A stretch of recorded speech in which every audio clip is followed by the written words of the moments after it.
मैं चाहता हूं कि अध्याय 1 से लेकर 8 तक में 10 बातें हैं, वो आपको मैं सिखाऊं और आपको बताऊं। क्या आप तैयार हैं?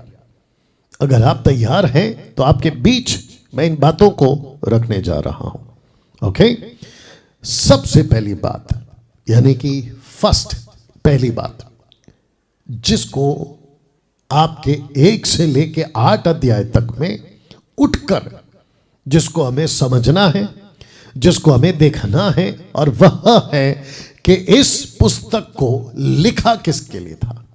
इस व्यक्ति का नाम था थियोफिलुस, को लिखी गई पुस्तक। तो 10 में से पहली बात आपके बीच में मैं रख रहा हूं कि थियोफिलुस को लिखी गई थी यह पुस्तक। तो आइए पहले पढ़ लेते हैं, फिर आगे बढ़ते हैं। लिखा है कि प्रेरितों के काम अध्याय 1 पहला चैप्टर का पहला वचन, पहला अध्याय का पहला वचन लिखा है, हे थियोफिलुस, मैंने अपनी पहली पुस्तिका उन सब बातों के विषय में लिखी। यह पहली पुस्तिका कौन सी थी? लूका की किताब, द बुक ऑफ लूक। और ये जो सेकंड किताब पुस्तक है, और ये है पुस्तक एक्ट्स, ठीक है ना।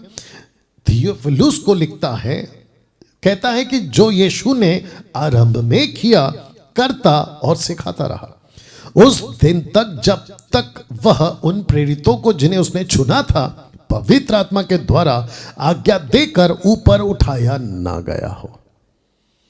वाह! तो इसका मतलब क्या है कि जब लिख रहे थे लूका, तो थियोफिलुस को बता रहे थे कि वो पहली किताब जिसको कहते हैं द बुक ऑफ लूक, उसमें यीशु करता सिखाता, करता सिखाता, आरंभ में करता सिखाता, उस दिन तक जिस दिन तक यीशु ऊपर उठाया ना गया। और इसकी कुल अवधि जो समय सीमा है वो है 3.5 साल का गैप। तो इस वक्त जब लूक लिख रहा है थियोफिलुस को, तो वो समझा रहा है, क्योंकि वो जान चुका था, वो बातों को समझ चुका था कि मैं जिसको लिख रहा हूं वो थियोफिलुस है, और जो घटना घटी है उसको ये समझ पाएगा ना। वचन 3 लिखा है कि उसने दुख उठाने के बाद बहुत से पक्के प्रमाणों से अपने आप को उन्हें जीवित दिखाया। 40 दिन तक वह उन्हें दिखाई देता रहा, परमेश्वर के राज्य की बातें करता रहा। बहुत सटीक, बहुत स्पेसिफिक, जिसको कहते हैं ना एक्यूरेट तरीके से लूक लिखता है थियोफिलुस को, और कहता है कि देख, ये यीशु था जिसकी मैंने बारीकी से जांच की। यीशु करता सिखाता, करता सिखाता, कब तक? जब तक वो ऊपर नहीं उठाया गया। फिर कहता है कि वो पृथ्वी पर जी उठने के बाद, आफ्टर द रिजरेक्शन, जी उठने के बाद यीशु ने 40 दिन अपने चेलों को अपने पास रखकर उनको एजुकेट किया कि आगे कैसे काम करना है। आज डैनियल राज, मसीह मंथन के लोग एग्जैक्टली वही कर रहे हैं।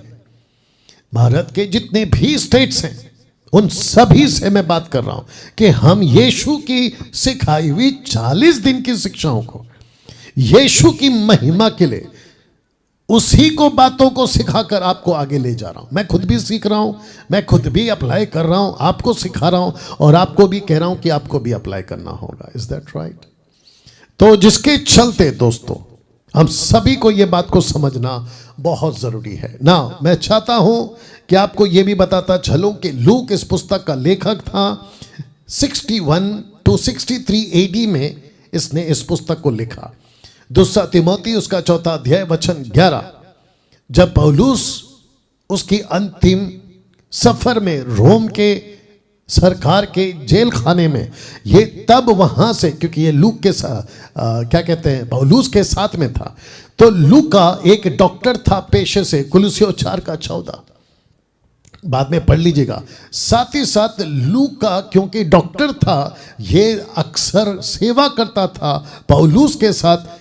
वचन लूक 4:14, माफ करें, कुलुस्सियों 4:14, आप इसको बाद में पढ़ सकते हैं ना। पौलुस को लूका को साथ में रखने की जरूरत क्या पड़ी? आप जानते हैं कि पौलुस वो व्यक्ति था जिसका हेल्थ जिसका जो शरीर है वो ठीक नहीं था, बार बार बीमार होता था वो। तो जिसके चलते उसके साथ में एक डॉक्टर का होना बहुत ज़रूरी था, जिसके चलते उसने ये तय किया कि यस, मैं डॉक्टर लूक को अपने साथ रखूंगा ना। प्रश्न उठता है कि थियोफिलुस कौन है? ये व्यक्ति कौन है थियोफिलुस? तो जिसका इंग्लिश, माफ करना, जिसका ग्रीक ट्रांसलेशन आपके बीच में मैंने रखा हूं बाइबल हब के मदद से, जिसका अर्थ होता है थियोफिलुस। थियोफिलुस इसका अर्थ होता है फ्रेंड ऑफ गॉड, परमेश्वर का दोस्त, friend of God, Theophilus. Okay,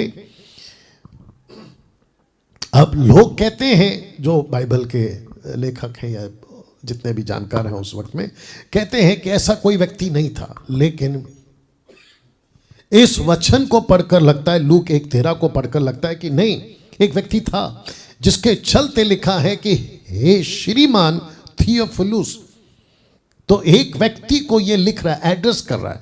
अब प्रश्न उठता है कि ये व्यक्ति कौन था उन दिनों में? ये वो व्यक्ति था जिसके बारे में जो हिस्ट्री बताती है ये प्रसिद्ध था, खास करके रोम से कनेक्टेड था, और ये बहुत ही जाना पहचाना था, और इसको परमेश्वर के बारे में जानने की बड़ी तड़प थी, और जिसके चलते ये व्यक्ति उन दिनों में दूसरों को भी सटीक समझा सकता है।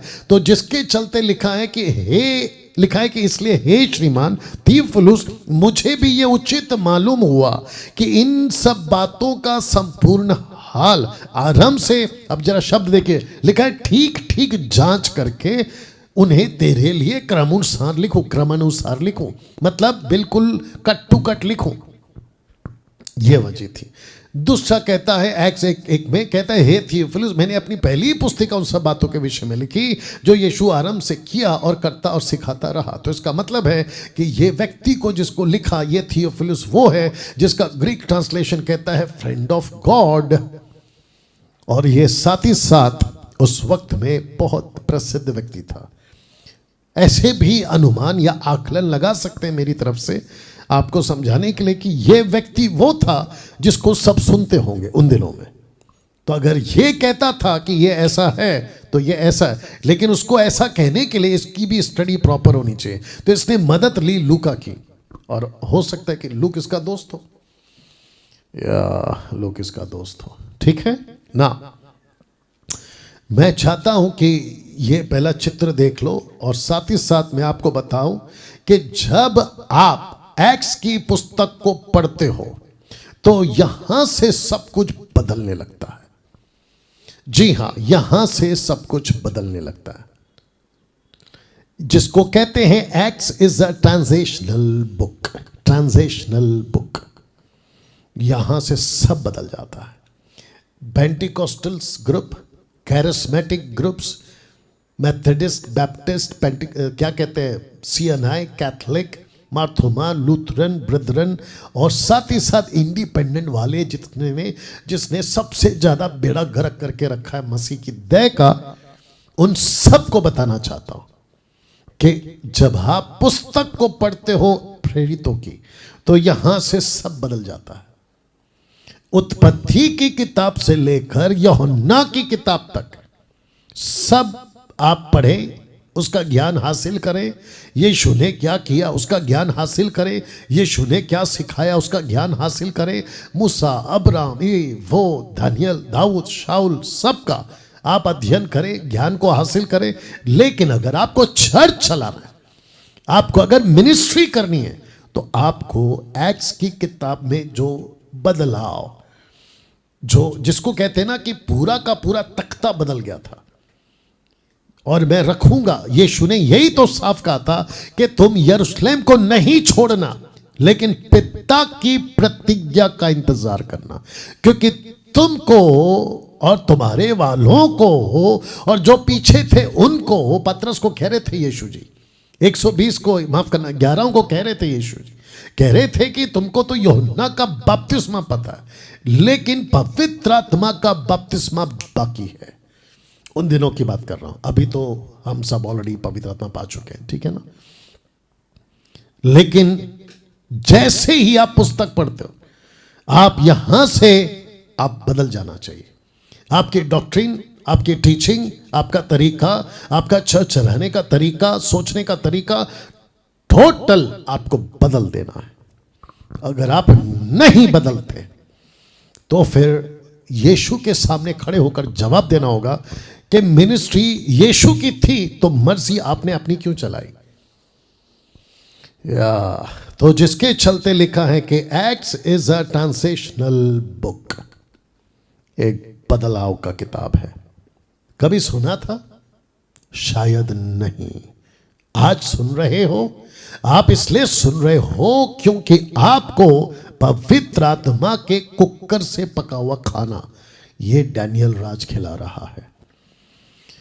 आई थिंक और एक बात बोल ही देते हैं, मुझे सुनने के लिए आपको मन बनाना होगा, यानी कि डैनियल राज को सुनने के लिए आपको मन बनाना होगा। घमंड की बात नहीं है, प्राइड की बात नहीं है, अक्ल की बात है, दिमाग की बात है।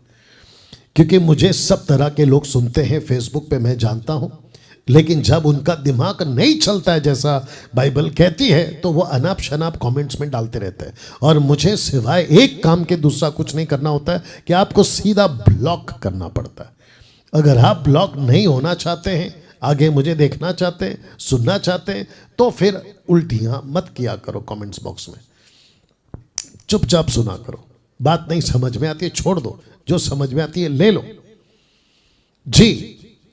You understand? और जो समझते हैं, और वो समझते हैं कि मैं कहां से बात कर रहा हूं। 21वीं सदी का ये प्रचारक, 21वीं सदी का ये बाइबल टीचर, अगर आपको मुझे सुनना है तो आपको मन बनाना होगा, अन्यथा टाटा बाय बाय नमस्ते। मुझे कोई फर्क नहीं पड़ता है कि अगर मुझे लाइव अगर 2-3 लोग भी देखें, मुझे कोई फर्क नहीं पड़ेगा, क्योंकि 32,000 में से 31,700 घर गए, टाटा बाय बाय नमस्ते। लेकिन 300 को ही इस्तेमाल किया, मैं भी वो 300 ही ढूंढ रहा हूं आज।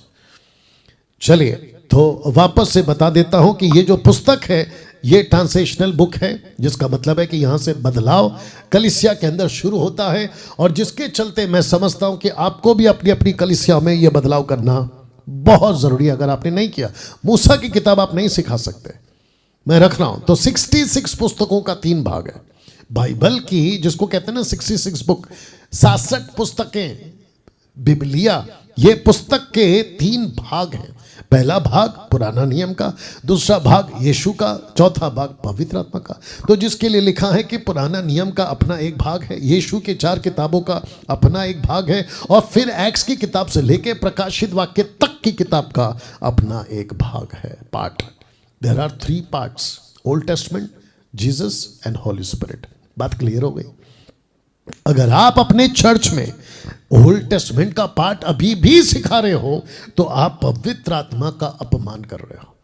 अगर आप यीशु की 4 किताबें, मैं फिर कहता हूं, यीशु ने जो चमत्कार, जो बातें, जो सब कुछ कही, उसमें 90% 4 किताबों में यहूदियों के लिए कंटेन है। कंटेन समझते, सामग्री, जो टीचिंग, जो बातें, जो ढांट और जो कही गई थी 90% यहूदियों के लिए। यीशु ने यही तो कहा यूहन्ना 14 अध्याय में, यीशु ने यही तो कहा यूहन्ना 16वें अध्याय में कि मुझे बहुत कुछ कहना है, मैं तुमसे अभी नहीं कहूंगा, लेकिन मेरे बाद एक आएगा, वो तुमको सब कुछ समझाएगा। तो बात हो रही थी पवित्र आत्मा जी की। कैसा लग रहा है? आजकल क्या चल रहा है, माफ करना जो मैं शब्द यूज कर रहा हूं, गुस्से में तो हूं साहब। आजकल कोई भी ऐरा गहरा उठता है, बाइबल को पकड़ता है और खुद को बाइबल टीचर समझ जाता है, और मुझे ऊपर से वीडियो बनाकर कहते हैं कि डैनियल राज को हम चैलेंज देते हैं कि हमारे साथ में डिबेट करे। तो मैंने पिछली बार भी कहा था, अभी फिर कहता हूं, क्या तुम्हारी औकात भी है जो ऐसे वीडियो बनाते हैं ना कि हमको डैनियल राज से डिबेट करना है? तुम्हारी औकात भी है मेरे साथ डिबेट करने की? अगर मेरे साथ डिबेट करने का इतना शौक है तो कम से कम 5000 वीडियो बनाए हों, उसमें से कम 20-25 वीडियो देख लेना, तुमको मेरा लेवल पता चल जाएगा। डैनियल भाई क्या आप घमंड कर रहे हैं? बिल्कुल करूंगा, घमंड किसका कर रहा हूं? खुद का नहीं, घमंड उस चीज का कर रहा हूं जो परमेश्वर का वचन का ज्ञान मुझे है। बाइबल खुद कहती है यिर्मयाह की किताब 9:23 में, जिसको घमंड करना है वो घमंड करे कि उसको वो परमेश्वर को जानता है। मैं जानता हूं, ये नहीं कहता कि मैं सब जान गया हूं, अभी भी मैं उस प्रोसेस में, और परफेक्ट तो कभी नहीं हो सकता क्योंकि परफेक्ट एक ही है। लेकिन ये आजकल के बच्चे, इनमें से तो कुछ ऐसे हैं जिनको मैंने गेट आउट किया है मेमोरी से, इनको गेट आउट किया, निकाल दिया इनको उनकी उल्टी सीधी हरकतों के चलते, और वो बाहर जाके मुझे चैलेंज करते, कहते कि डेविड क्लियर बेटा तेरी औकात भी है मेरे बगल में खड़े होने की। या एक वीडियो देखा था मैंने बीच में उसकी बातों से ही पता चल गया, और जिसके साथ डिबेट हो रहा था मैं उसको जानता हूं, सिर्फ इतना है कि मैं नाम नहीं लेना चाहता हूं। मैं उसको भी कहना चाहता हूं, यार किसके साथ बैठ जाते हो तुम डिबेट करने के लिए? उसकी लेवल कहां, तुम्हारी लेवल कहां? एनीवे तो वापस कहता हूं, आप पवित्र आत्मा को, जो यीशु ने कहा है, अगर उस सेवा को एक्सेप्ट नहीं किए, आपकी मिनिस्ट्री जीरो है। आप मूसा की किताब को लेकर पवित्र आत्मा की सेवा में नहीं जोड़ सकते। यीशु की 4 किताबें, दैट वाज द बिगनिंग।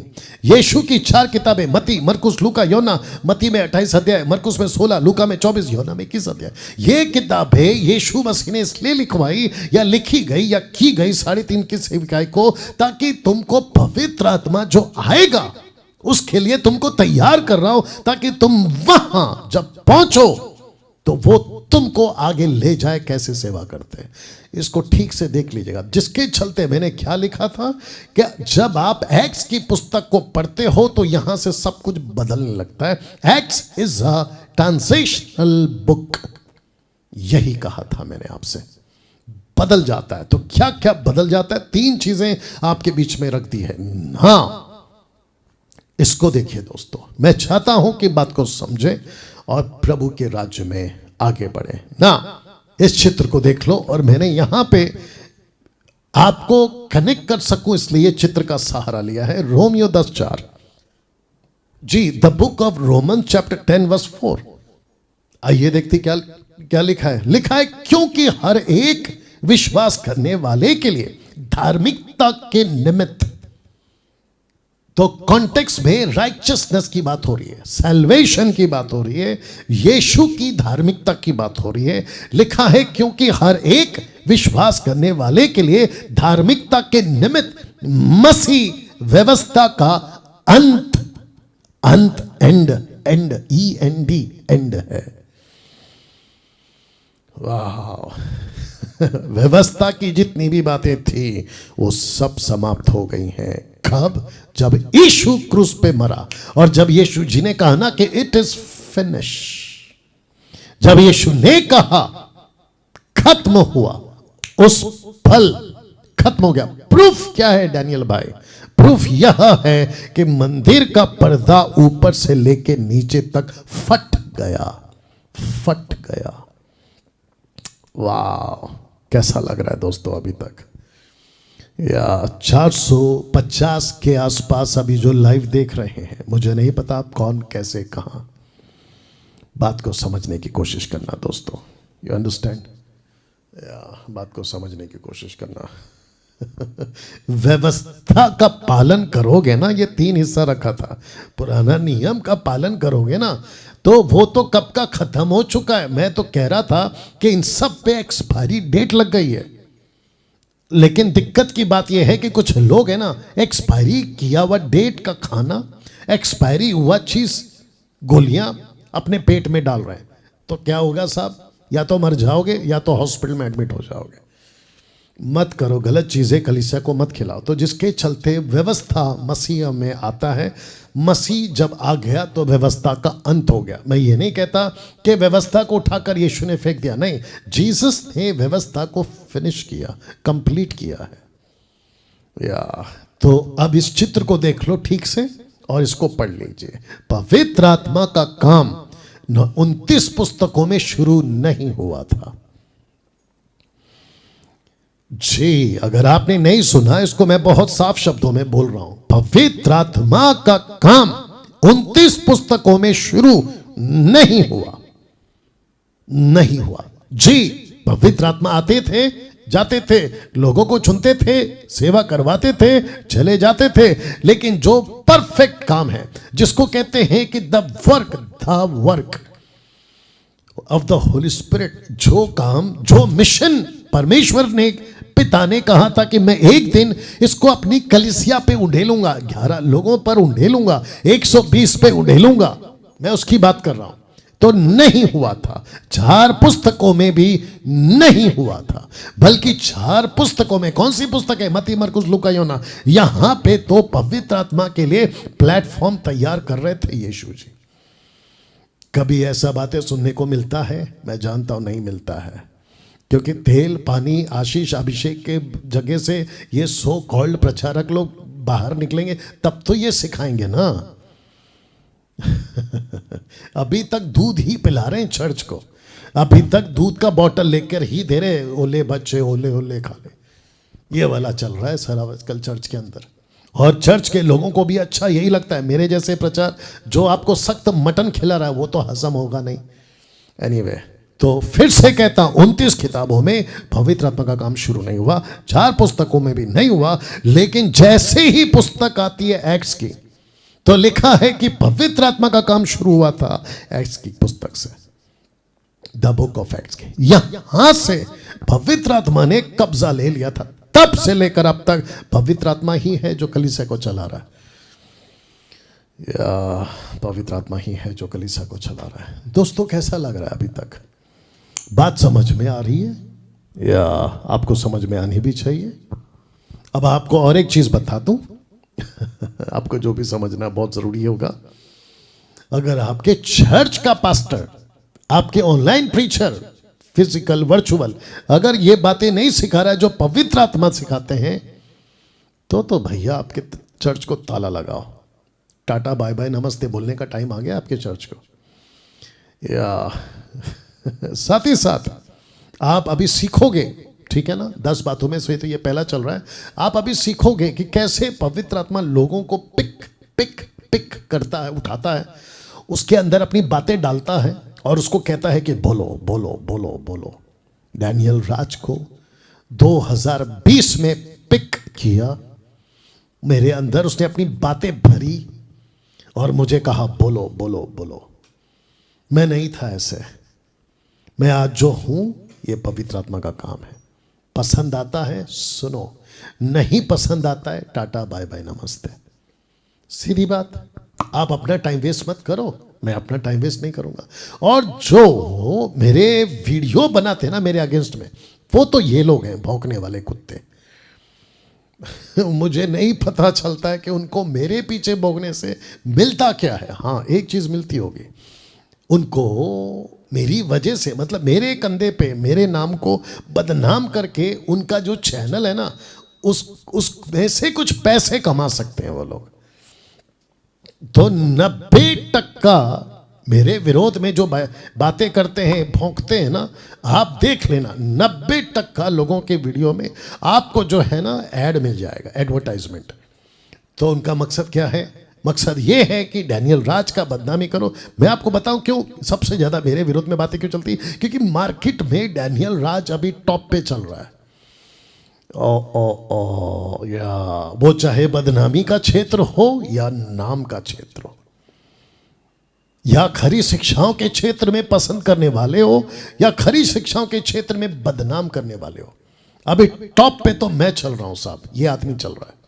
तो लोगों को पता चलता है, बोला किसके थ्रू पैसे कमाएं, किसके विरोध में वीडियो बनाकर पैसे कमाएं, तो कर रहे हैं। याद रखो कि एक एक चीजें ऊपर रिकॉर्ड की जा रही है, एक एक बात ऊपर रिकॉर्ड की जा रही है। तुम यहां क्या भोगे, तुम वहां वही काटोगे, वही काटोगे। इससे आगे और क्या बोलूं, आगे आप समझदार हैं। अब मैं चाहता हूं कि इसको भी पढ़ लो। लिखा है पवित्र आत्मा ने खतरनाक की शिक्षाएं नहीं दी थी एक्ट्स की किताब से। डंके की चोट पे बोल रहा हूं, पढ़ लेना। प्रेरितों की किताब से प्रकाशित वाक्य तक की किताब में आपको कहीं नहीं मिलेगा पवित्र आत्मा के भरे सेवकों ने कभी कहा हो कि जाओ खतना करो, नहीं मिलेगा, आपको नहीं मिलेगा। आप तिमोथी की बात मत करिए, जो पौलुस ने करा वो कॉन्टेक्स्ट अलग है। लेकिन जिसको कहते हैं ना डॉक्ट्रिन, जिसको कहते हैं ना सिद्धांत, पवित्र आत्मा ने कभी नहीं कहा कि किसी व्यक्ति का जब तक खतना ना हो यहूदीवाद के तरीके से उसका उद्धार नहीं हो सकता। ऐसा कभी नहीं नहीं नहीं कहा। दूसरा, पवित्र आत्मा से भरे सेवकों ने दशमांश देना ही है, ऐसा कभी नहीं सिखाया, नहीं नहीं नहीं सिखाया। पैसा जरूरी है, बिल्कुल जरूरी है। मैं भी कहता हूं ना, पैसा के बगैर काम नहीं होता है। अगर ये ऑफिस को रन करना है, यहां पर एसी चल रहा है, लाइट चल रहा है, यहां का मेंटेनेंस है, और मुझ जैसे आदमी को इस लेवल पे, इस क्वालिटी पे वीडियोस बनाने के लिए खूब पैसा लगता है। इन सब के लिए पैसा जरूरी है। लेकिन दशमांश के नाम पे 10% का हुक समझते ना, हुक 10% का हुक चर्च के मेंबरों के पीछे लगाकर उसको एक एक तारीख को ऐसा खींचते रहना, कहां है दशमांश, कहां है दशमांश, नहीं तो शादी नहीं कराएंगे, मैयत नहीं कराएंगे। आपको यह दादागिरी करने के लिए किसने बोला? क्योंकि प्रेरितों की किताब में यह शिक्षा नहीं है। जो भी देते थे अपनी मर्जी से देते थे। अरे 10 क्या देते थे साहब, पूरी की पूरी प्रॉपर्टी बेच के पतरस के पांव पे रखते थे। यह था पैसा। तुम 10 के टक्के में लोगों को बांध के रख रहे हो और यह कहकर के आशीष आएगी। अभी नागपुर के पहले अमरावती आता है। अमरावती में हमारा एक सदस्य है, एमएमबी का मेंबर है, नाम नहीं लूंगा, उसका एक्सीडेंट हो गया था। देखिए मूर्खता, देखिए क्या चीज़ है। जो पहले चर्च में जाता था, जो पास्टर है, उसका भी नाम नहीं लूंगा, हालांकि मैं अच्छे से जानता और वो भी मुझे अच्छे से जानता है। इस व्यक्ति का एक्सीडेंट हो गया, जैसे तैसे एक्सीडेंट हो गया। उसको पता चला तो कॉल करके क्या बोलता है पता है? तुम दशमांश नहीं देते हो इसलिए तुम्हारा एक्सीडेंट हो गया। अब बताइए, इस व्यक्ति को मैं महामूर्ख नहीं बोलूं तो क्या बोलूं? इसका मतलब यह हुआ, मैं उस पास्टर को पूछना चाहता हूं जिसका मैं नाम नहीं ले रहा हूं, क्या तुम्हारे चर्च में जितने दशमांश देते हैं क्या वो कभी तकलीफ में नहीं आए? ऐसा प्रूफ करके बता दो, मिनिस्ट्री फेसबुक यूट्यूब पे बात करना छोड़ दूंगा। नहीं कर सकते, क्योंकि मैं आ चुका हूं तुम्हारे चर्च में। तुम्हारे चर्च में मैं आ चुका हूं और जान चुका हूं। You understand? या हद है यार। तुम्हारा बेटा बीमार था, क्या मुझे नहीं पता? तो क्या वो दशमांश नहीं देता था? क्या वो तुम उसके बिहाफ में दशमांश नहीं देते थे? फिर वो कैसे बीमार पड़ गया? क्या पागलगिरी चल रही है? और इसका एक्सीडेंट हो गया तो कहते हैं कि दशमांश नहीं दिया इसीलिए आपका एक्सीडेंट हो गया। वाह बेटा, इसको कहते हैं पागलगिरी। और ऐसी टीचिंग पवित्र आत्मा ने कभी नहीं दी। व्यवस्था का कोई भी नियम आपको पालन नहीं करना है, यह साफ आपको मैं हिदायत कर रहा हूं। व्यवस्था का कोई भी नियम आपको पालन नहीं करना। क्यों? क्योंकि व्यवस्था, मसीहा जब आए थे तो व्यवस्था का अंत हो गया। यही तो आपको बताते आ रहा हूं। कैसा लग रहा है दोस्तों? तो व्यवस्था का आपको कोई पालन नहीं करना है। दूसरी बात, ये थी पहली बात। दूसरी बात, पिता की प्रतिज्ञा, पवित्र आत्मा का बपतिस्मा। ना चिंता नहीं करना कि आज 10 का 10 पॉइंट कवर नहीं हो रहा है, इसका कोई चिंता नहीं करना, क्योंकि मैं इसको अगले हफ्ते भी कंटिन्यू कर सकता हूं, तो चिंता नहीं करना, ठीक है ना? दूसरी बात, पिता की प्रतिज्ञा, ब्रैकेट में पवित्र आत्मा का बपतिस्मा। आइए सुनते हैं इसी अध्याय के 4 वचन में, दूसरे अध्याय के 4 वचन में, माफ करें, जेलों से मिलकर, पहले अध्याय के 4 वचन, जेलों से मिलकर उन्हें आज्ञा दी, यरूशलेम को ना छोड़ो, परंतु पिता की उस प्रतिज्ञा के पूरे होने की बाट जोते रहो, जिसकी चर्चा तुम मुझसे सुन चुके हो। ये रहा पहला अध्याय का 4 वचन। और अभी जो आएगा वो आएगा दूसरा अध्याय का आगे वाला वचन, ठीक है ना? तो ये पहला एक का 4 चल रहा है, फर्स्ट चैप्टर वर्स 4 चल रहा है, ठीक है? कंफ्यूज नहीं होना। नाउ प्रतिज्ञा शब्द है प्रतिज्ञा, तो पिता परमेश्वर ने प्रतिज्ञा किया था अपने बेटे के द्वारा कि अपने चेलों को तैयार करो, 120 को तैयार करो, 12 को तैयार करो, 11 को तैयार करो, उनको तैयार करके रखो, क्योंकि मैं आत्मा को भेज रहा हूं। मैं आत्मा को भेज रहा हूं। यार ओके, मैं आत्मा को भेज रहा हूं। लिखा है वचन 5 में, क्योंकि यूहन्ना ने तो पानी में बपतिस्मा दिया, परंतु थोड़े दिनों के बाद, दैट मीन जीसस के उठा लिए, असेंशन ऑफ जीसस क्राइस्ट के बाद 10 दिन के बाद तुम पवित्र आत्मा से बपतिस्मा पाओगे। वाह। अब आपको जल्दी से कुछ बता दूं कि ये जो बपतिस्मा है ना, ये ऑलरेडी हो चुका है कलीसिया का। बहुत ध्यान से सुनना। जब यीशु का जन्म हुआ था ना, जिसको कहते दूसरा आदम, तो जैसे ही यीशु का जन्म हुआ तो पहले आदम का जो कनेक्शन था ना, कट गया। जब यीशु क्रूस पे मरे और कहा फिनिश, उस वक्त पिता को जो कीमत चुकानी थी वो यीशु ने चुका दिया अपने खुद के लहू से। तो वहां से भी आपका कनेक्शन हो गया कट। आप जुड़ गए दूसरे आदम में। वैसे ही जब पवित्र आत्मा नीचे उतरा और कलीसिया का बपतिस्मा हुआ, यानी 120 का 11 का, उसमें आपका भी बपतिस्मा हो गया। आप आत्मिक तौर पे उसमें गिने जाते हो। कैसा लग रहा है? तो लिखा है कि पवित्र आत्मा का बपतिस्मा पाओगे। ये वादा किया था, जिसको कहते हैं प्रतिज्ञा, और ये पूरा हो चुका है। अब ऊपर नहीं देखना है जैसे चेले देख रहे थे। अब आपको ऊपर नहीं देखना है, फिर से पवित्र आत्मा आएगा, फिर से आएगा, नहीं आएगा। वो आ चुका है और वो अभी पृथ्वी पे है। पृथ्वी पे है, अभी यहां है, मेरे अंदर है, आपके अंदर है, यहां मौजूद है वो। तीसरी बात है यीशु का ऊपर उठा लिया जाना। वचन 1 का 8, परंतु जब पवित्र आत्मा तुम पर आएगा तब तुम सामर्थ पाओगे। यरूशलेम, समरिया, ये सारे यहूदिया समरिया में पृथ्वी के छोर तक मेरे गवाह हो गए। ये कहकर वह उनके देखते देखते ऊपर उठा लिया गया और बादल ने उसे उनकी आंखों से छिपा लिया। तो यीशु उठा लिए गए। ये था तीसरी बात। पहली बात क्या थी? थियोफिलुस को पत्र लिखा। दूसरी बात क्या थी? प्रतिज्ञा। तीसरी बात क्या है? उठा लिया जाना। चौथी बात पेंतिकोस के दिन आत्मा का उतरना। तो ये रहा आपका दूसरा अध्याय का वचन 1। तो लिखा है दूसरी अध्याय वचन 1 में, जब पेंतिकोस का दिन आया, आफ्टर 10 डेज, 10 दिन के बाद आया, तो वे सब 120 ब्रैकेट में मैंने लिखा है, एक जगह इकट्ठे थे।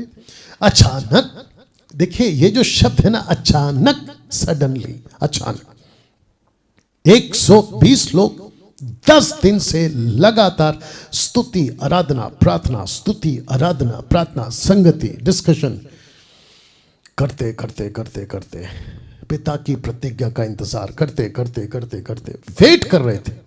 अचानक आकाश से बड़ी आंधी की सी सनसनाहट का शब्द हुआ। उससे सारा घर जहां वो बैठे थे गूंज गया और उन्हें आग की सी जीभें फटती हुई दिखाई दी और उनमें से हर एक के ऊपर आ ठहरी। 120 के ऊपर आकर ठहर गई। 120 के ऊपर आकर ठहर गई।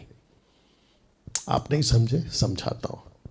परमेश्वर पिता ने आज से 2023 साल पहले पवित्र आत्मा को भेजने का प्रतिज्ञा यहां पे पूरा कर दिया था। कर दिया था। You understand? अगर आज के सो कॉल्ड प्रचारक, पास्टर्स, अगर चर्च को ये कहते हैं कि मैं हाथ रख रहा हूं, तुमको अभी पवित्र आत्मा मिलेगा, या मैं फूक रहा हूं या थूक रहा हूं, तुमको अभी पवित्र आत्मा मिलेगा, इससे बड़ी मूर्खता कुछ और नहीं हो सकती। क्योंकि कलीसिया को पवित्र आत्मा का बपतिस्मा उस दिन दे दिया गया था। मुझे नहीं पता बाइबल कौन सी पढ़ते हैं, कैसे पढ़ते हैं, किस कॉन्टेक्स्ट में पढ़ते हैं, कलीसिया को क्या सिखाते हैं। पवित्र आत्मा आज की तारीख में पृथ्वी के ऊपर ऑलरेडी आ चुका है। विश्वासी को कब मिलता है, मैं इसके ऊपर वीडियो बना चुका हूं। विश्वासी यानी कि नया व्यक्ति को कब मिलता है पवित्र आत्मा? उसी दिन जिस दिन वो अपना जीवन प्रभु को देता है। That's it. उस दिन उसको मिल जाता है। उसके बाद उसकी जो ताकत है, किसकी? व्यक्ति की, वो खुद को कैसे एजुकेट करता है, कैसे परमेश्वर में समर्पित जीवन जीता है, उसके बाद पवित्र आत्मा उसको लेकर इस्तेमाल करता है। डैनियल भाई, धान कैसे मिलते हैं? धान उसको तब मिलेगा जब वो सेवा करेगा। देखिए मैकेनिक जो होता है ना, उसके पास में टूल बॉक्स, मतलब उसका जो औजार होता है ना, उसका बक्सा रहता है तैयार, लेकिन वो औजार का इस्तेमाल कब करता है? जब उसके पास में काम आता है तब। यहां काम नहीं हो रहा है, वो औजार का इस्तेमाल क्यों करते बैठेगा भाई? आपको परमेश्वर का दान तब मिलेगा जब तुम काम करोगे, सीधी बात। और वो भी दान आपको नहीं मांगना है, परमेश्वर तय करेगा कि किसको क्या दान देना है। वाह, कैसा लग रहा है। 480 लोग जो अभी मुझे देख रहे हैं फेसबुक पे, मैं चाहता हूं खूब शेयर करें, वॉच पार्टी करें ना। लिखा है कि आग की जीभें फटती हुई दिखाई दी, उनमें से हर एक के ऊपर आग ठहरी। अब प्रश्न उठता है कि डैनियल भाई, क्या ऐसा हमारे साथ होगा? आंधी चलेगी, सनसनाहट का शब्द होगा, गूंज जाएगा, आग की जीभें क्या हमारे साथ होगी? तो लिखा है कि ये अनुभव आपको नहीं मिलेगा, नहीं मिलेगा आपको, ये अनुभव आपको नहीं मिलेगा। ये सिर्फ और सिर्फ जैसे यीशु ने योना की किताब उसका 20वां अध्याय वचन 21, 22, 23 में अपने 10 चेलों पर, क्योंकि थोमा वहां पे नहीं था, उनके ऊपर फूका फूका, तो थोमा के ऊपर नहीं फूका। 120 के ऊपर यीशु ने नहीं फूका, सिर्फ 10 के ऊपर फूका। तो क्या वहां झगड़ा करते बैठेगा थॉमस, थोमा के मेरे ऊपर क्यों नहीं फूका? जो फूकना था ना वो यही था, आंधी की सनसनाहट। तो ये वो आंधी नहीं थी जो हवा से या किसी बादल से चलती है, ये यीशु है जो उन्होंने कहा था कि ऐसे मैं पवित्र आत्मा भेजूंगा, जिसको कहते हैं फूकना। You understand? अगर आज कलीसिया बोलेगी, कोई भी उल्टा सीधा आधा अधूरा ज्ञान का सेवक जिसकी गिनती में महामूर्खों में रखता हूं, अगर वो कहेंगे हाथ उठाओ अभी आंधी चलेगी, हाथ उठाओ कलीसिया अभी आग गिरेगा, बकवास, नहीं होगा। अच्छा, ऐसे कैसे बोल दिया डैनियल भाई? तो ये जो नीचे गिरते हैं और ये जो हरकतें होती हैं, ये क्या है फिर? इसको कहते हैं दूसरी आत्मा। मैं जिसकी बात कर रहा हूं पवित्र आत्मा। एक है पवित्र आत्मा और एक है दूसरी आत्मा। यह दूसरी आत्मा कहां है लिखा है डैनियल भाई? 2 कुरिन्थियों 11 अध्याय वचन 4 पढ़ लो, लिखा है कोई दूसरी आत्मा, ये लूसीफर की आत्मा है जो तुमको नीचे गिराती है। एक पास्टर है पंजाब का, नाम नहीं लूंगा, वो खुद भी गिरता है, दूसरों को भी गिराता है, हाथ रखकर खुद ही तड़पते रहता है, घोड़ा सा है वो। विचित्र प्राणी है साहब, विचित्र प्राणी है वो। और कलीसिया इतनी अंधी है, कलीसिया इतनी मूर्खता की तरफ आगे बढ़ रही है कि उसको स्वीकार करके कह रही है अरे प्रभु का सामर्थ, प्रभु का सामर्थ। इससे बड़ा बकवास और क्या हो सकता है? यह अनुभव आपको नहीं मिलेगा। वचन 4, और वे सब पवित्र आत्मा से भर गए। 120 लोग आत्मा से भर गए। याद रखो, परमेश्वर पहले भरता है, उसके बाद दान देता है।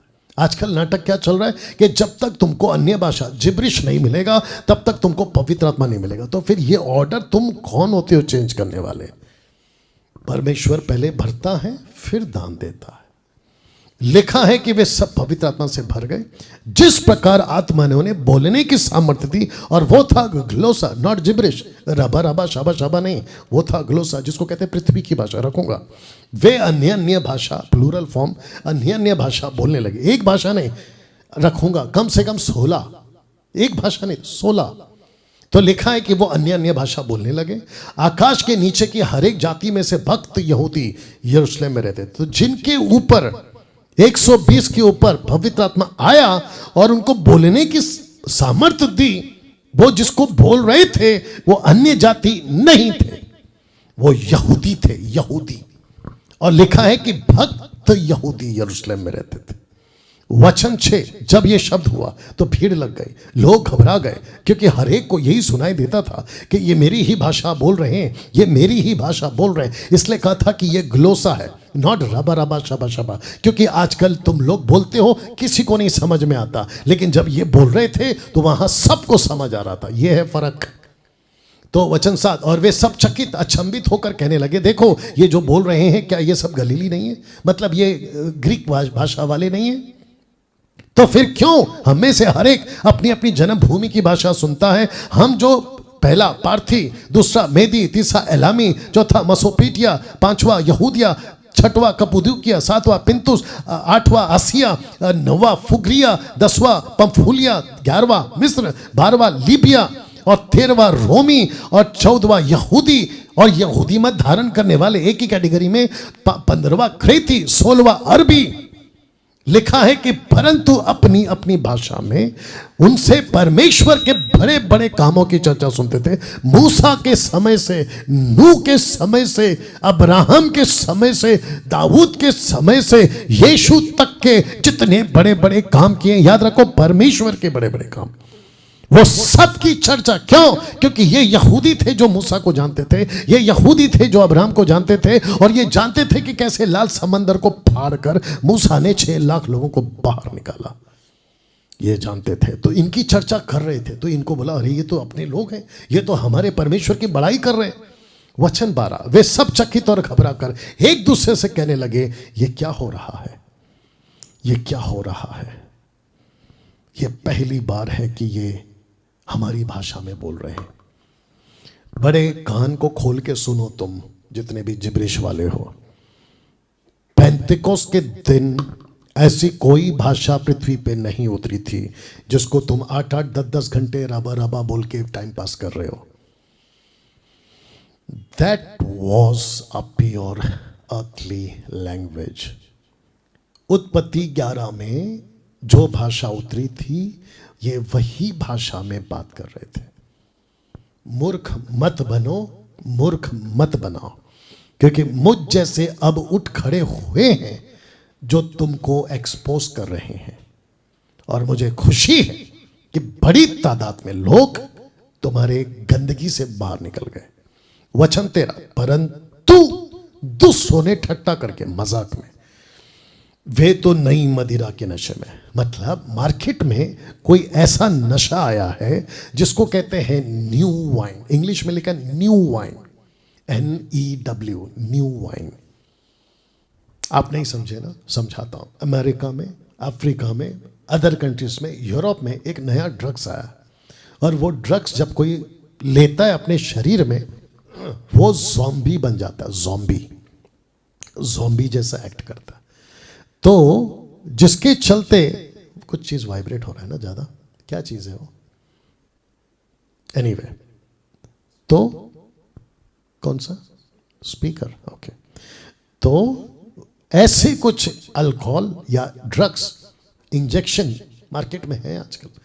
तो इनको लगा, उन दिनों में भी होता होगा जैसे आज हो रहा है, तो इनको लगा कि ये लोगों ने कोई नया दारू पिया। एक पेंटिकॉस्टल टाइप का आदमी मिला था कुछ 4-5-6 साल पहले। मैं उसको अपनी गाड़ी में बिठाकर समझा रहा था, तो कहते कि देखो ये लोग कह रहे हैं कि ये लोग ने दारू पिया हुआ है। तो कहते हैं कि जब पवित्र आत्मा आता है ना तो उसको होश नहीं रहता। वाह बेटा, कहाँ लिखा है कि जब पवित्र आत्मा आता तो आदमी होश में नहीं रहता। जब आदमी दारू पीता है ना तब होश में नहीं रहता। तो कहते हैं कि देखो जब उसने पवित्र आत्मा उतरा तो लोगों ने कहा कि इसके देखो ये तो नशे में है। तो वो आदमी जो पवित्र आत्मा भर जाता है ना, जो इसको मिलता है ना, वो ऐसा झूमते रहता है। अब बताओ मैं क्यों कहता हूं महामूर्खों को, ऐसा मैं क्यों कहता हूं, अब आप पता लगा लो। यहां मजाक चल रहा है, लोग उनका मजाक उड़ा रहे हैं। यीशु ने कहा कि कोई पवित्र आत्मा का मजाक उड़ाए उसको माफी नहीं है, और तुमने इनके मजाक को डॉक्ट्रिन बना दिया। मुंबई के अंदर एक पास्टर है, नाम नहीं लूंगा, अगर लूंगा तो उसकी भी हालत खराब हो जाएगी। कहते हैं कि जैसे पौलुस ने कहा कि दाखरस से मत वाले मत बनो, पवित्र आत्मा से मत वाले बनो, तो उसको उठाकर कहते दारू पियो। बाप रे, ड्रिंक ड्रिंक ड्रिंक। ए पागल, कैसे बाइबल पढ़ता है तू? और फिर तेरे को मूर्ख नहीं बोलूं तो फिर क्या बोलूं? मैं वापस कह रहा हूं, मुझे सुनने के लिए ना आपको मन बनाना होगा, नहीं तो मेरे को बर्दाश्त नहीं कर पाओगे तुम लोग। अब इसके मजाक को पौलुस ने, माफ करना, पतरस ने क्या सपोर्ट किया? आइए सुनते हैं। लिखा है कि पतरस उन 11 के साथ खड़ा हुआ और ऊंचे शब्द से कहने लगा, हे यहूदियों और यरूशलेम के सब रहने वालों, जान लो और कान लगा कर मेरी बातें सुनो। जैसा तुम समझ रहे हो ये नशे में नहीं है। तो कैसे डॉक्ट्रिन बना दिया कि जो आत्मा से बढ़ता है वो नशे में रहता है? कैसे लाए तुमने ये डॉक्ट्रिन? यहीं पे तुम्हारी डॉक्ट्रिन को मैं कैंसिल कर रहा हूं, बकवास की डॉक्ट्रिन है तुम्हारी। तो लिखा है कि जैसे तुम समझ रहे हो ये नशे में नहीं, क्योंकि अभी तो तीसरा पैर चढ़ा है, अभी तो सुबह के 9 बजे। जो नशे में होता है वो शाम को पीता है, रात को चढ़ती है, ये तो अभी सुबह का वक्त है। क्या मूर्खता बनाते हो। वचन 16, परंतु ये वह बात है जो योएल भविष्यवक्ता द्वारा की गई थी। आइए सुनते वचन 17 में। परमेश्वर कहता है, प्रतिज्ञा, परमेश्वर कहता है कि अंत के दिनों में ऐसा होगा कि मैं अपना आत्मा सब मनुष्यों पर उड़ेलूंगा। तुम्हारे मतलब ब्रैकेट में यहूदियों की बात हो रही है। बेटे और तुम्हारी बेटियां भविष्यवाणी करेंगे, तुम्हारे जवान दर्शन देखेंगे, तुम्हारे पुण्य स्वप्न देखेंगे। यहां पे कॉन्टेक्स्ट में जूइश लोग हैं, उस वक्त की बात कर रहा हूं। लेकिन पतरस को आगे प्रभु ने यह भी कहा, वरन अपने दासों और अपनी दासियों पर भी उन दिनों में अपनी आत्मा से उड़ेलूंगा और वे भी भविष्यवाणी करेंगे। इसका मतलब है ये दास दासी कौन है? आप और मैं। ये लोग कौन है? उस वक्त के यहूदी लिखा है भविष्यवाणी करेंगे, जिसको ग्रीक में कहते हैं फोर्थ टेलिंग, प्रोफेटोस, डिवाइन प्रीच, डिवाइन टीचिंग। तो मैं क्या दे रहा हूं? Divine teaching. तो ये रही थी कि परमेश्वर का आत्मा का बपतिस्मा।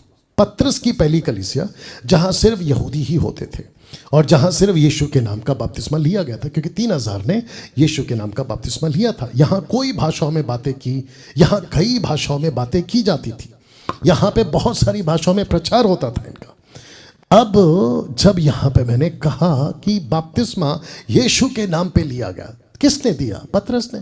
किसने लिया? यहूदियों ने। लेकिन आप कौन है? यहूदी नहीं है, आप और हम अन्य जाति है। तो एक्ट्स चैप्टर 2 और वर्स 38 का टीचिंग हमारे पे मत थोपो। मैं रिपीट करूं, एक्ट्स चैप्टर 2 वर्स 38 की टीचिंग हम पे मत थोपो। तुमको समझना होगा कि ये पतरस ने 3000 जो यहूदी थे उनको कहा था। हम पौलुस वाले लोग हैं, हम अन्य जाति वाले लोग हैं। हमको मत्ती 28 का 18 सीखना है और सिखाना है। और यही मैं कह रहा हूं, पिता पुत्र पवित्र आत्मा के नाम से। कैसा रहा? इसको कहते दूध का दूध, पानी का पानी का टीचिंग। वाह, 9 बज चुके हैं और मैं जानता हूं, बट इसको सुन लो। पतरस की कलीसिया के लोगों का उद्धार 2 तरह से होता था। एक स्क्रिप्चर डिवाइन से, एविडेंस से, माफ करना, स्क्रिप्चर एविडेंस से, और दूसरा होता था मिरेकल एविडेंस से। ये 2 तरीके से वो लोगों की कलीसिया चलाता था लोगों के बीच में, खास करके यहूदियों के बीच में, जो मैं बता चुका हूं। तो यहूदी क्या चाहते थे? स्क्रिप्चर कहां लिखा है बताओ, मूसा, अब्राहम, यीशु, सबका बताओ, स्क्रिप्चर एविडेंस। फिर दूसरा, चिन्ह बताओ, साइन दो, हमको कोई प्रूफ करो। क्या है? मिरेकल्स। वर्तमान की कलीसिया, आज की कलीसिया, पौलुस की कलीसिया, जो यीशु ने पौलुस को अन्य जातियों का प्रेरित बनाया, तो उसकी कलीसिया कैसे चलती थी वो भी आपको बता देता हूं। वर्तमान की कलीसिया एक ही वजह से उद्धार पाती है, और वो है रोमियो 10 का 9। लिखा है, यदि तू अपने मुंह से यीशु को प्रभु जानकर अंगीकार करे और अपने मन से विश्वास करे कि परमेश्वर ने उसे मरे हुओं में से जिलाया, तो तू निश्चय उद्धार पाएगा। पास्टर डैनियल या डैनियल भाई, क्या हमको यहां बपतिस्मा नहीं लेना है? बिल्कुल लेना है। पिता पुत्र पवित्र आत्मा के नाम से एक बार डूबना है, नाम 3 लेना है, दैट्स इट। लेकिन अब वापस कहता हूं, क्योंकि कुछ बुद्धिजीवी लोग हैं मार्केट में, लेकिन अगर आपको पता चले आपका उद्धार तो हो गया, इस वचन के मुताबिक आपका उद्धार हो गया, आपको डायरेक्ट स्वर्ग में एंट्री मिल चुकी है, परमेश्वर के बेटा बेटी बन चुके, परमेश्वर का मंदिर आप बन चुके, परमेश्वर का आत्मा तुम्हारे अंदर रहता है, वाचा के लहू के भागी आप हो चुके, लेकिन आपका बपतिस्मा नहीं हुआ, पानी का बपतिस्मा नहीं हुआ, और उसके बीच में एक संडे आ गया, प्रभु भोज लेना है, डंके की चोट में प्रभु भोज लेना। अगर पास्टर रोकता है तो उसको पूछो, पास्टर आप क्यों रोक रहे हैं? क्या बाइबल में कहीं पे लिखा है कि बिना बपतिस्मा के प्रभु भोज आप नहीं देंगे? उससे दशमांश तो तुम ले लेते हो, उसको कहते हैं कि तुम अगले महीने से दशमांश देना। मैं फिर कहना चाहता हूं ऐसे सेवकों को, अगर जब तक उसका बपतिस्मा नहीं होता तुम उसको प्रभु भोज से रोकते हो, तो फिर उसकी ऑफरिंग को भी रोको। कहना कि जब तक बपतिस्मा नहीं होगा ऑफरिंग नहीं देना, प्रार्थना नहीं करना, तुम विश्वासी नहीं हो, मर के तुम नरक चले जाओगे, बपतिस्मा के बाद ही तुम्हारा उद्धार में गिनती होगा। ऐसे फिर सिखाओ? नहीं सिखा सकते। क्यों? लालची जो हो, पेट के सेवक, पेट के सेवक। तो ये दोगलापन क्यों? डैनियल भाई, आप इतना सख्त बात क्यों कर रहे हो? जब इनकी हरकतें ऐसी हैं तो मैं सख्त बात नहीं करूं तो क्या करूं? और ये मैं नहीं हूं, ये परमेश्वर की आवाज। मैं तो सिर्फ बर्तन हूं, बर्तन, वेसल, दैट्स इट। ये आवाज परमेश्वर की है। सुनना है सुनो, नहीं सुनना है टाटा बाय बाय नमस्ते। पांचवी बात आज नहीं बताऊंगा जो कि एक जन्म के लंगड़े को चंगा करता है। अगले सैटरडे आपको मैं यहां से बताऊंगा, ठीक है? क्योंकि वक्त हो चुका है और मैं नहीं चाहता कि आपका ज़्यादा टाइम लो। तो कैसा लगा ये वीडियो? अभी अपलोड होगा यूट्यूब पे, इंस्टाग्राम पे, खूब शेयर करिएगा। एडिट वीडियो भी आएगा, खूब शेयर करिएगा। डंके की चोट पे एमएमबी के लोगों, डंके की चोट पे सेवा करो। Gujarat, Goa, Punjab, Himachal, AP, KP, UP, MP, 7 states, 7 sister states, और क्या बचा? छत्तीसगढ़, रांची, झारखंड। मदद करो इन सभी को कहता हूं जो एमएमबी के लोग हैं, डंके की चोट पे सेवा करो। किसी के बाप से नहीं डरना है। जब तक जिंदा है जम के सेवा करो।